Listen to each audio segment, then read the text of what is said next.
Hello student. In this session we are going to learn the second lesson that name is the animals and their young ones. Okay, in previous standard you have already studied about the living things and non-living things. So before start the lesson, let me sum it up for you some things we need to know about it. So let's start now. Living things and non-living things.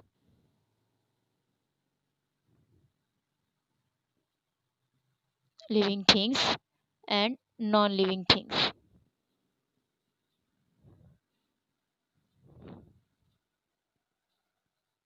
Okay, as we all know about that our earth there is a vast variety of organisms present on our world. First one is the living things and second one is the non-living things. Okay, living things has a certain characteristic and certain features, while non-living things also have a certain characteristic and certain features. Living things have some similarities and some differences.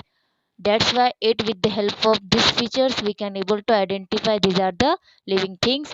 In the living things that can survive in a different process, means living things can goes in a different process, such as the respiration, such as the respiration, growth,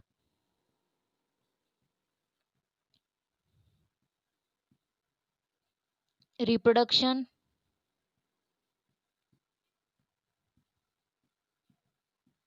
reflex action,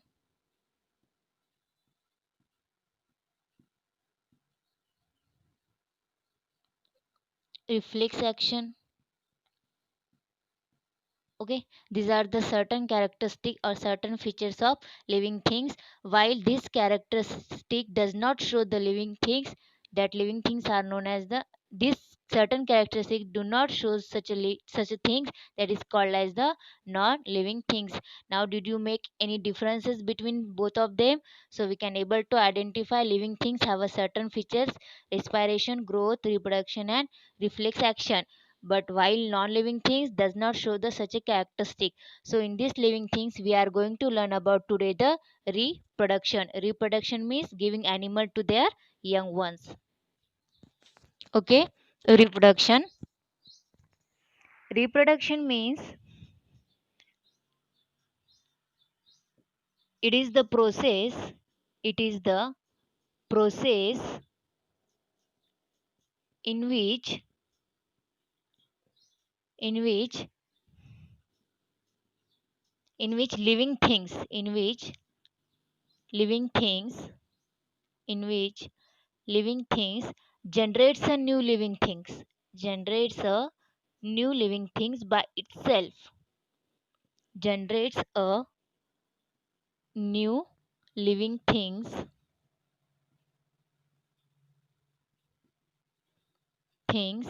by itself. Okay, in which way we can tell reproduction? It is the process in which living things generates a new living things by itself. Because in recently we have seen reproduction process only occurs in the living things, it will not occur in the non-living things. So reproduction, it generates a new living things by itself.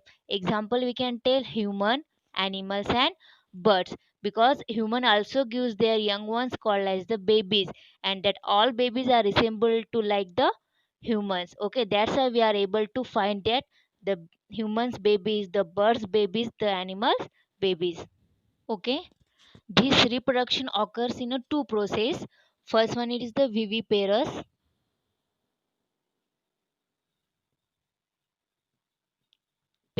and second one is the oviparous.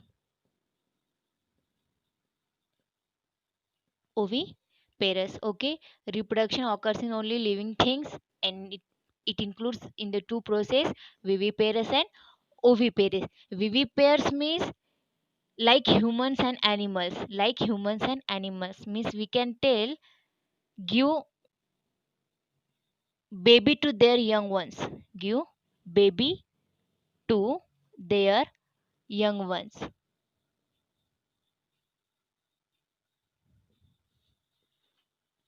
Okay, viviparous animals means give baby to their young ones, And in another way, oviparous means the word is hidden in the word. Ovi means oval.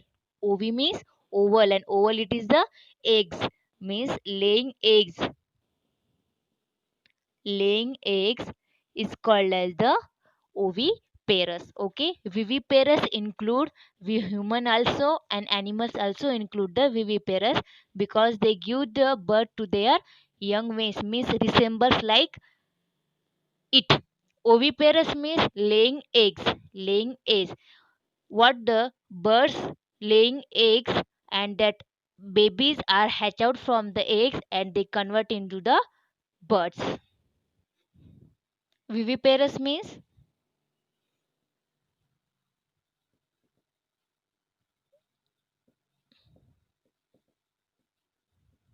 living things gives birth to their young ones. Gives birth to gives birth to their young ones.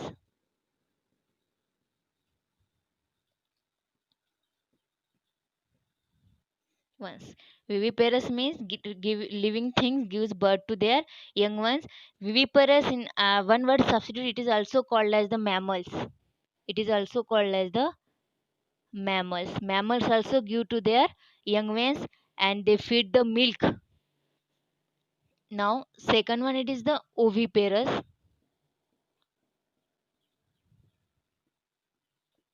Oviparous means, now I just told you, it is laying eggs. Laying eggs. Birds lay eggs. Birds lay eggs. That's why it is called as the. It includes in a oviparous. These eggs are hatch out. These babies are hatched out from the eggs and they will convert into the birds. It is the classification of reproduction. Reproduction is also called as the procreation, viviparous and oviparation, oviparous. Now next concept we'll move towards ahead. Now cell. So what is meant by the cell? Cell is the smallest structural and functional unit of living organism. One and only living organism. Cell is the basic unit of life. Cell is the basic unit of life. Even as water is also be called as the life, cell is also basic unit of our life. Cell is the basic unit of life. Let's now study about the cell. Cell classified into the two types. First one, it is the unicellular,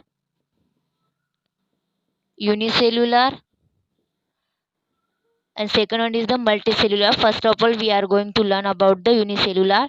Unicellular means having only one cell. Having only one cell. Having only one cell. Unicellular means having only one cell. We can tell the examples on the basis of unicellular. We can say that it is example Euglena, amoeba. Euglena and amoeba. Amoeba is look like that. I don't know how it look. Amoeba is look like this because amoeba is only one having only one cells. Okay, and some cells we cannot see by our naked eyes. We have to see only with the help of microorganism like amoeba and euglena. We cannot see. We have to use the some specific instrument, some specific. It is called as the microorganism. Sorry, microscope.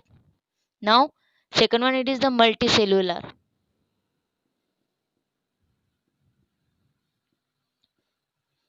Multicellular, it is the inverse of the unicellular, having more than one cell. Having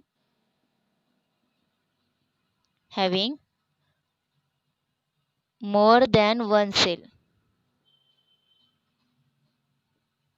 Means not a one cell, more than one cell.